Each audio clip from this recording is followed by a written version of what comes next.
Okay, and next we're going to speak about the pros and cons of serialized storytelling and procedural storytelling, or known as episodic.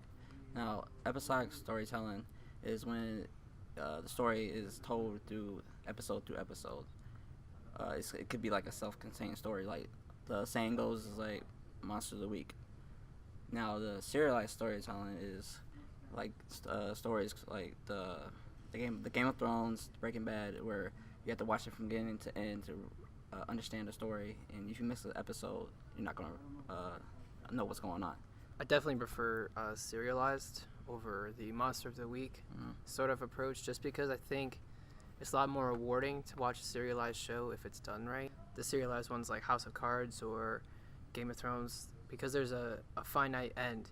There's always this ending in mind that you're getting to, whereas a Monster of the Week kind of show sometimes are designed to be written in the moment. And while that's exciting and kind of it's cool and unique to TV, I think the problem is it comes with a lot of writing that gets rushed, writing that's erratic and sort of weird. Just downright weird. Is it weird? Yeah. I like both. I think there's room for both of them because with the rise of binge watching and Netflix, serialized storytelling has been like more prominent, and I think it's a great way to tell a story, and it's probably a better way to tell a story. Procedural storytelling was more popular like 10 plus years ago because traditional TV, you have to wait a week by week to watch it, so it made more sense to do it like that. But now you can just binge watch it all the way through, and you have to wait. Like complete seasons are already out.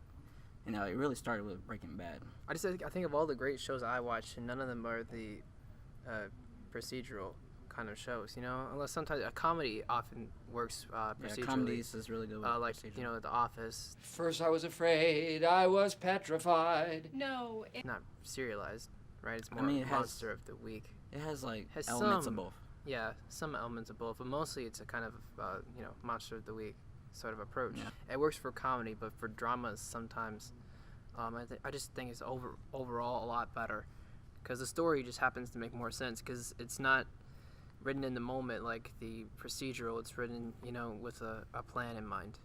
Yeah, well, examples of shows of procedural in American television is CSI and Law and Order. I guess House, but House has elements of both, and I think that that's the right way to do procedural.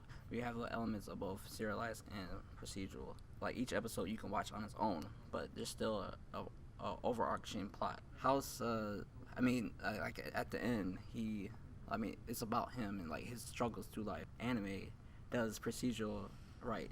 I know you don't watch anime, but there's a lot of great shows, and some of the best shows, anime shows, are procedural. With Dragon Ball Z. No, that's not. I'm not talking about Dragon Ball Z. I'm talking about like shows Good that, anime shows. Yeah, if you have never, including Cowboy Bebop.